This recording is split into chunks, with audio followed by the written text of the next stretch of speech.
കോട്ടയം ഈരാറ്റുപേട്ടയിൽ വൻതോതിൽ സ്ഫോടക വസ്തുക്കൾ പിടികൂടിയ സംഭവത്തിൽ ഒരാൾ കൂടി അറസ്റ്റിൽ.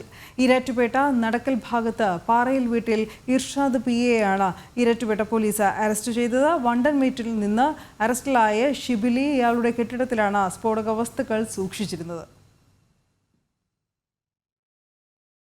സ്ഫോടക വസ്തുക്കളുമായി ഇടുക്കി വണ്ടൻമേട് പോലീസ് ഈരാറ്റുപേട്ട സ്വദേശിയായ ഷിബിലിയെ പിടികൂടിയിരുന്നു. ചോദ്യം ചെയ്യലിൽ ഈരാറ്റുപേട്ട കേന്ദ്രീകരിച്ചാണ് സ്ഫോടക വസ്തുക്കൾ സൂക്ഷിച്ചിരിക്കുന്നത് എന്ന വിവരം ലഭിച്ചു. തുടർന്ന് നടത്തിയ അന്വേഷണത്തിൽ ഇർഷാദ് നടക്കൽ കുഴിവേൽ ഭാഗത്തുള്ള തന്റെ ഉടമസ്ഥതയിലുള്ള കെട്ടിടം ഷിബിലിക്ക് വാടകയ്ക്ക് കൊടുത്തതായി കണ്ടെത്തി. ഈരാറ്റുപേട്ട പോലീസ് നടത്തിയ പരിശോധനയിൽ ഇവിടെ നിന്നും 2604 ജലാറ്റിൻ സ്റ്റിക്കുകൾ, 18,999 ഡിറ്റനേറ്ററുകളും 3380 മീറ്റർ സേഫ്റ്റി ഫ്യൂസുകളും ഒരു എയർഗൺ തുടങ്ങിയവ പിടിച്ചെടുത്തു. പിന്നാലെ ഇർഷാദിനെ അറസ്റ്റ് ചെയ്യുകയായിരുന്നു. ഇയാളുടെ അറിവോടെയാണ് സ്ഫോടക വസ്തുക്കൾ സൂക്ഷിച്ചിരുന്നത് എന്നാണ് പോലീസിന് ലഭിച്ചിരിക്കുന്ന വിവരം. അനധികൃത പാറമടകളിലേക്ക് സ്ഫോടനത്തിനായി എത്തിച്ചതാണ് ഇവയെന്ന് പ്രാഥമികമായി പോലീസ് കരുതുന്നു.